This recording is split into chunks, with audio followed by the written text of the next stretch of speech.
Dan Illman might be your race number 10 at Saratoga on Whitney Saturday is the $100,000 De La Rose Stakes. These are for older fillies and mares going 1 mile on the inner turf. Big field, competitive race. I'm certainly looking for a price. Look for your price with a DRF Bets account. Sign up. Use the promo code HELLO. Let's meet the field for the $100,000 De La Rose Stakes. Let's take the field in post position order. This race is so wide open, Mike. The one is Desert Isle. Graham Motion has done a remarkable job with this horse. Now, I know she's well bred. You get a Bernardini to win 3 races on the turf, including a state class timeout. You're doing a good job. Plus, this horse has enough tactical speed, and I love Junior Alvarado riding on the turf. He's one of the best on the grass. I can just see this horse tripping out. She's just a little bit slow on paper and light on figs. Yeah, I agree with all that stuff. I think she fits really well in this field, though. And I like the inside draw over this distance. This is a great distance for her, too. She's going to be a price with plenty of things to really like about her. Her recent form is actually very good. I'm using this horse somewhere. Number 2 is Dawn the Destroyer. She's entered main track only. We don't want to see her. We love Dawn the Destroyer. We don't want to see her. We want to see this nice competitive race on turf. Miss Munnings is perpetually underrated. She's won 3 out of her last 4. And the time she lost, she only lost by a length. She's very solid, but do you think she's kind of reached that peak as a mid-80 buyer's horse? And that's just not going to do it against stakes kind? I'm interested to see how she handles the step up here because she is really in good form. Her last, 3 or 4 races are all very good. It's sort of a different situation here. And I did feel like maybe she took advantage a little bit last time. There was a big runoff long shot on the lead in there, and she managed to close it down. I kind of want to see her do it again, Dan, but I don't really want to sleep on her either. She's in good form. The 4 is Conquest Hard Candy. We'll take a look at that Timeform US pace projector. There appears to be pace in this race. I was a little bit surprised that they actually had Conquest Hard Candy out there with the 10 Divine Miss Gray, who's more dirt speed. Conquest Hard Candy finally won last time out. She needed a little bit of a drop to do so. It was a short field. Tyler Gaffalione gave her a really nice ride. He broke with her, let the speed go, got to the outside. She was traveling really strongly on the far turn when she took over that lead, and she held the runner-up safe and had enough left on the gallop out to draw clear. Is she good enough to win this race? She's graded stakes placed in the past. She occasionally runs some good ones for a good trainer in Jimmy Ryerson. I think there are going to be a lot of folks that underestimate her. I don't know. I liked her last race. Yeah, I did too. I think she's plenty good enough to beat this field too.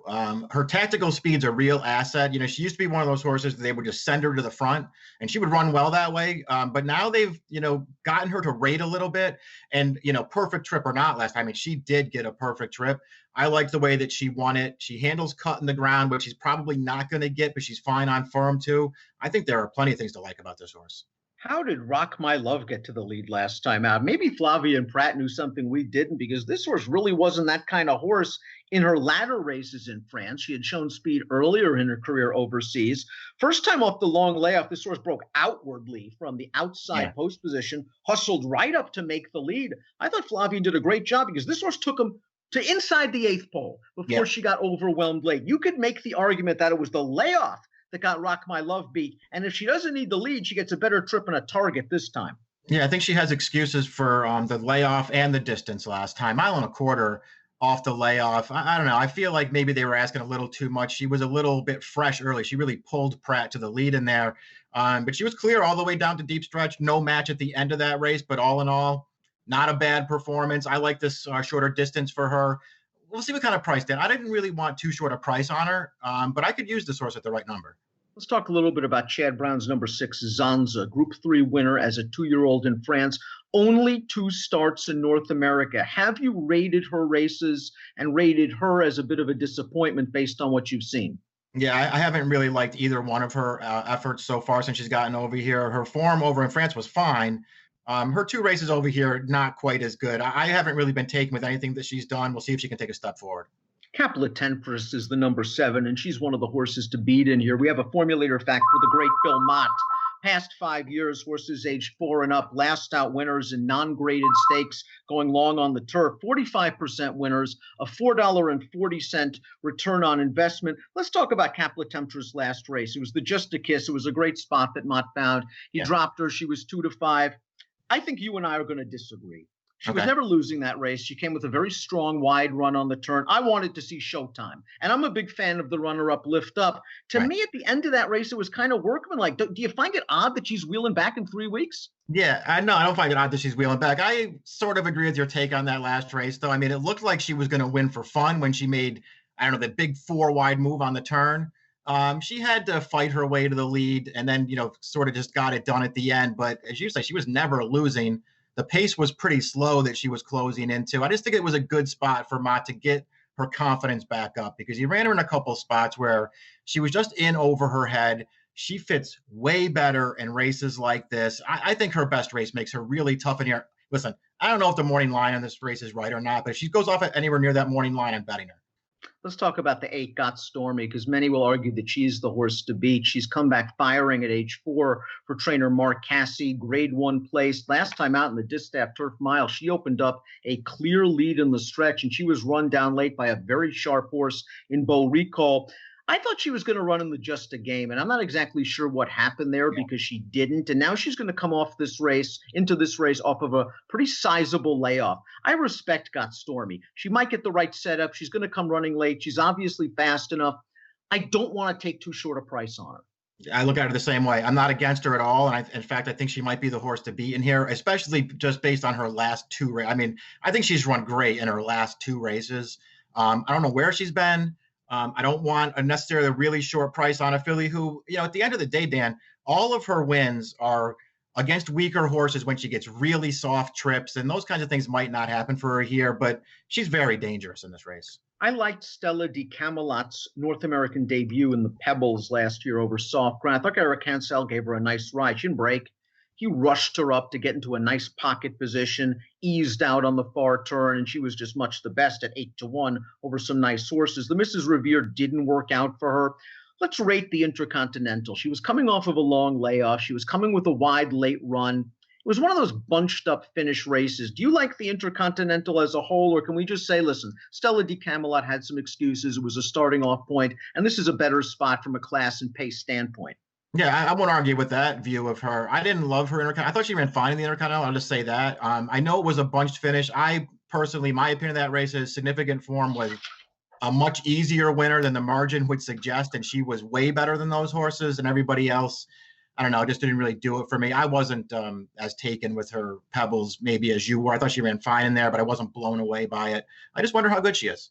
Divine Miss Gray, the number 10, hasn't been on turf in almost 2 years. This is a different Divine Miss Gray than the one that was racing on turf back in 2017, although I wonder if she's slowly tailing a little bit off form. Boy, has Danny Gargan done a great job with this one.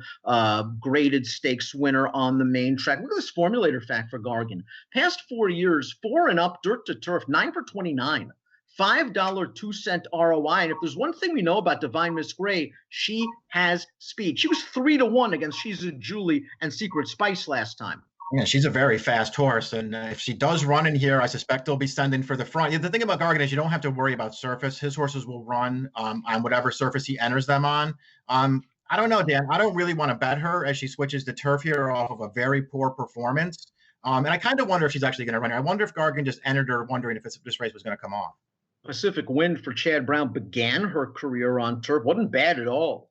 Multiple graded stakes place, but she found a home on dirt once switched to Chad's Barn. Graded stakes winner on dirt, simply overmatched against the likes of Midnight Bisou, Come Dancing, Marley's Freedom. Good effort against Blue Prize and the Spinster. On her best day, she is rock solid, but isn't she better on dirt?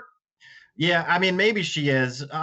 It's funny, at some kind of big price, I might be interested in her switching surfaces because her turf form early on was pretty good. I just wonder what kind of price she'll be. She's got a terrible post in this race, and she's making the switch now off of what I just consider maybe some disappointing performances.